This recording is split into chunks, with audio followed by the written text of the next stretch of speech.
The moment an Iranian drone tried to lock on to the USS Abraham Lincoln, it made a fatal mistake. To the radar, it was a minor contact. But in modern warfare, a minor contact is a lethal threat. The Navy didn't just shoot it down, we erased it. An F-35C Lightning II ended the engagement before the drone's operator even knew they were being hunted. This wasn't a fair fight, it was a physics lesson. But this level of dominance, the ability to kill without being seen, wasn't invented for the drone wars of 2026. It was conceived right here in the Persian Gulf 35 years ago. And it all began with a question that sounded impossible at the time.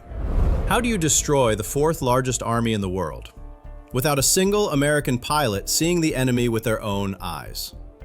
Why did the United States Navy take the legendary F-14 Tomcat, the deadliest fighter ever built, and force it to sit on the bench during the biggest air battle of the century? And how did a blind, map-reading robot from 1991 pave the way for the autonomous AI swarms of 2026? This is not a history lesson. This is an engineering blueprint. Today on Navy Decoded, we are stripping down the machinery of the long reach and the shield. We are going to analyze the moment the United States stopped fighting with muscle and started fighting with geometry. January 17th, 1991, the Persian Gulf. The experts looked at Baghdad's Qahri air defense network and predicted a Vietnam in the sand. To break this wall, the United States assembled a symphony of violence.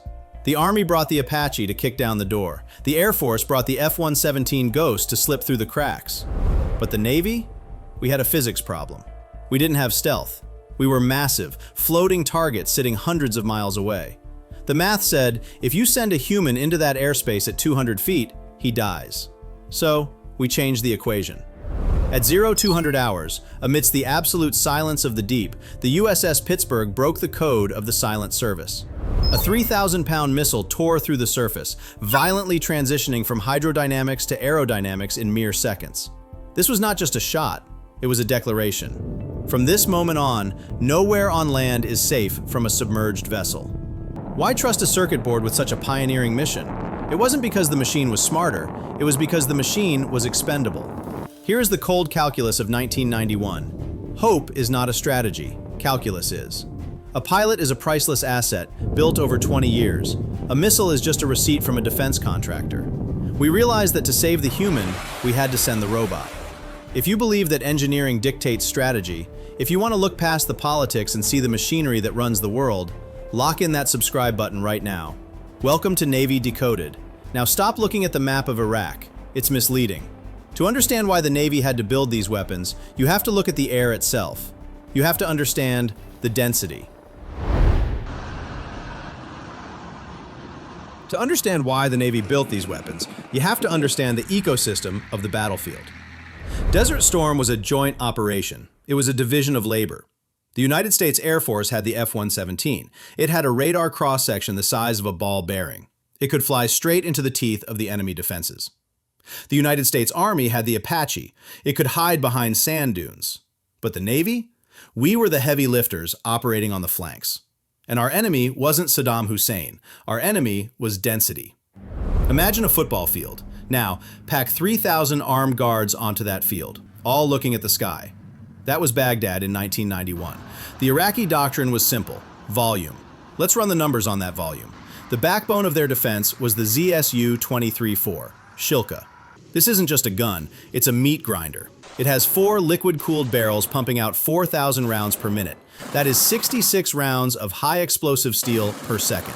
Now, multiply that by hundreds of units surrounding downtown Baghdad. It wasn't just suppressing fire, it was a probability field, where the mathematical chance of an aircraft traversing that airspace without taking a hit approached 0. If you flew low, you hit a wall of bullets. If you flew high, you were eaten by a SAM. It was a kill box.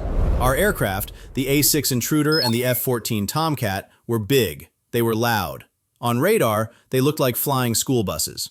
We could not enter the box until the defenses were suppressed. So, while the Air Force played the stealth game, the Navy had to play the standoff game. Standoff is an engineering term. It means the ability to kill the target from a sanctuary where the target cannot touch you. In 1991, the safety line was 50 miles. If you could fire from 50 miles away, you were safe from the SA-2 and SA-3 missiles. In 2026, against a peer adversary like China, the safety line is 500 miles, maybe 1,000 miles. The engineering challenge remains the same, but the scale has exploded. The mission is simple: deliver 1,000 pounds of high explosive to a specific window without risking a $100 million aircraft or a priceless human life. In 1991, we solved this with a map-reading robot called the Tomahawk, but that robot had a flaw so dangerous that we had to reinvent the entire concept of guidance. Let's open the panel and look at the wiring.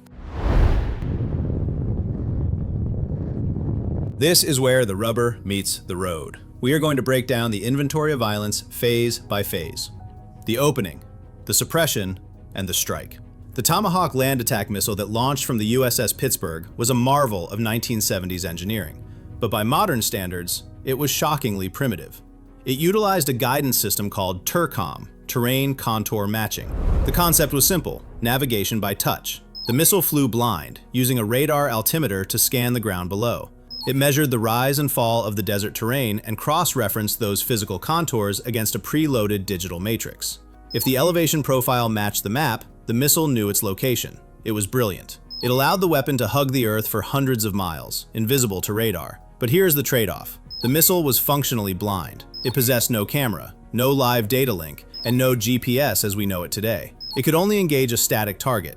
If the Iraqi mobile command truck moved 500 feet down the road, the Tomahawk would impact empty sand. It was a strategic sledgehammer, effective only against targets that could not run. Now, examine the inventory today. The Tomahawk Block 5, specifically the Block 5 Alpha Maritime Strike variant. We didn't just upgrade the propulsion, we installed a brain. The new Tomahawk features a multi-mode seeker, integrating active sensors and passive radar detection. 1991 was fire and forget. You launched the weapon and hoped the map was accurate. 2026 is launch and control. The Block 5 possesses the capability to loiter, circling the battle space for hours, awaiting final authorization. Equipped with a two-way data link, it receives real-time updates mid-flight. If a satellite detects target movement, the missile redirects instantly. Crucially, it hunts ships. It can track and engage a destroyer maneuvering at 30 knots in heavy seas. We have evolved the map reader into a predator. But before kinetic assets can enter the kill box, the enemy must be blinded. This is the suppression phase, and it relies on the most terrifying brevity code in the pilot's vocabulary: Magnum. In 1991, the Navy and Air Force operated as a hunter-killer ecosystem. The Navy provided the soft kill via the EA-6B Prowler. Instead of bombs, the Prowler carried massive jamming pods. It flooded Iraqi radar frequencies with electromagnetic noise, reducing their screens to static. But jamming is insufficient. You need a lethal threat. Enter the hard kill. The F-4G Wild Weasel and the F-18 Hornet. Armed with the HARM missile, these aircraft hunted the radar emissions themselves. The psychology of the Magnum call was devastating. When a pilot announced Magnum, it signaled a HARM launch. Iraqi operators, monitoring open frequencies, knew a missile was riding their own radar beam back to the source. Their reaction was immediate. They shut down the radar. They chose blindness over destruction. The Prowler and the HARM didn't just physically destroy the air defense system, they psychologically dismantled it. Now the door is open. The radar is blind, but the mission requires surgical precision. In 1991, the Navy faced a critical problem at the Qadisiyah hydroelectric plant. The objective: cut power to Baghdad without destroying the dam and flooding the city. The requirement: thread a bomb through a specific ventilation window from 50 miles away. Lacking a dedicated weapon, engineers raided the parts bin and constructed a Frankenstein. They took the airframe of a Harpoon anti-ship missile for range. They bolted on the nose cone of a Maverick missile for infrared imaging. They integrated the data link from a Walleye glide bomb for control. Result: the AGM-84E SLAM. The mechanism was man-in-the-loop. An A6 intruder pilot launched the weapon, then monitored a grainy, monochrome video feed in the cockpit. Using a joystick, he manually flew the missile to the impact point. At Qadisiyah, this improvised weapon achieved legendary status. 2 A6s attacked. The first missile impacted the generator hall, punching a hole through the reinforced concrete. The second pilot, flying 50 miles away, steered his missile through the smoke and directly through the hole created by the first impact. That is absurd precision. That is threading a needle at 450 knots. But the cost was high. To maintain the data link, the pilot had to remain near the target area, exposed and vulnerable. Today, we have deleted the joystick. We realize that the human operator is the slowest component of the loop.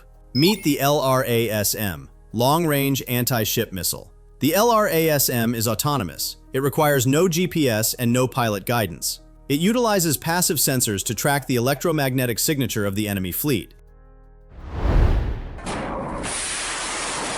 While the missiles were the sword, the fleet needed a shield. And this brings us to the most painful engineering paradox of the war, the tale of two fighters. Look at the scorecard of Desert Storm. The United States Air Force F-15 Eagles were the kings. They were allowed to roam in free fire zones. They racked up kills, shooting down Iraqi MiGs left and right. Why did the Navy take the deadliest air superiority fighter ever built and effectively disarm it? The F-14 Tomcat wasn't riding the bench. It was retasked. While the Air Force F-15s were cleared to hunt, the Tomcat was burdened with the TARPS pod, Tactical Airborne Reconnaissance Pod System. It became the only high-speed set of eyes capable of penetrating the enemy IADs to retrieve critical BDA, battle damage assessment, when satellites were blind. But why the leash? Why force a sniper to hold his fire? You have to understand the nightmare of 1991. Blue on blue. The airspace was crowded. The IFF technology was imperfect. The F-14's Phoenix missile was a long-range killer designed for World War III in the open ocean. In the chaotic skies over Iraq, firing a radar-guided missile from 115 miles away carried a terrifying risk. Locking onto a wingman instead of a MiG, so the rules of engagement demanded visual identification. The Tomcat pilots were forced to fly into the phone booth to see the paint on the enemy fuselage. This wasn't a lazy king, it was a warrior leashed by technology and politics, forced to fly the most dangerous reconnaissance profiles in the theater without ever pulling the trigger. The F-14 was a king in a war that didn't need a king, it needed a manager. For 30 years after the F-14 retired, the Navy had a gap. The F-A-18 Hornet was great, but it had short legs. It couldn't reach out and touch someone at 100 miles. But in 2026, the long arm is back, and it is on steroids. Meet the AIM-174B. The Navy took the massive SM-6 missile, usually fired from ships, and strapped it to the wing of a Super Hornet. Comparison: 1991 Phoenix, range 100 miles. 2026 AIM-174B, range 250 miles. We have effectively doubled the kill zone. But why does the range jump so drastically? It's not magic, it's atmospheric physics. Think about the energy tax paid by a ship. When a destroyer fires an SM-6, it starts at sea level, 0 altitude, 0 speed, thick, dense air. The missile burns a massive chunk of its fuel just fighting gravity and drag to punch out of the lower atmosphere. Now, look at the Super Hornet. It releases the weapon at 30,000 feet, traveling at Mach 0.9. We have deleted the atmospheric drag. We have provided a massive kinetic inheritance. The missile doesn't waste fuel climbing. It spends every ounce of propellant on pure velocity. We didn't just strap a missile to a plane. We turned the F-18 into the first stage of a hypersonic launch vehicle. But the real revolution isn't the missile, it's the network. In 1991, the internet was a guy named Dave sitting in an E-2C Hawkeye. He looked at a radar screen. He grabbed a radio microphone. He yelled, "Bandits, 200, 50 miles." The F-14 pilot heard the voice, processed it, and looked at his own radar. It was slow, it was analog, it was voice speed. Today, we use NIFCA. It sounds like alphabet soup, but here's the metaphor: telepathy. An F-35 stealth fighter flies deep into enemy territory. It keeps its radar off to stay invisible. It sees an enemy bomber with its passive sensors. It doesn't shoot. It doesn't even speak. It beams the data back to a destroyer 200 miles away. The destroyer launches an SM-6 missile. The missile flies over the horizon, guided by the F-35's eyes. The enemy never sees the ship never sees the enemy. The pilot is just the router. In 1991, we fought with voice. In 2026, we fought with data. The friction of communication has been reduced to 0. So, let's close the loop. Think back to that F-35C in the Arabian Sea. That pilot didn't have to dogfight. He didn't have to fly into a wall of fire, like the Phantom Riders of 1991. He survived today, because of the blueprint we just decoded. If you are still watching, you are the reason Navy Decoded exists. In a world of 15-second clips, you chose to understand the deep engineering behind the history. Thank you for your attention. If you want to keep digging for the truth with us, hit subscribe. Now, what is the final lesson of Desert Storm? In 1991, we witnessed the death of dumb power. The battleships Missouri and Wisconsin fired their massive 16-inch guns for the last time. It was a spectacular display of kinetic energy.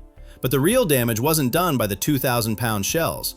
It was done by the quiet, computer-controlled missiles slipping through the darkness. We learned that precision beats mass. We learned that it is better to put a 500-pound bomb through a specific window than to carpet bomb an entire city block. And most importantly, we learned that distance is life. The shield of the fleet used to be thick armor plating. Then it became the F-14 Tomcat.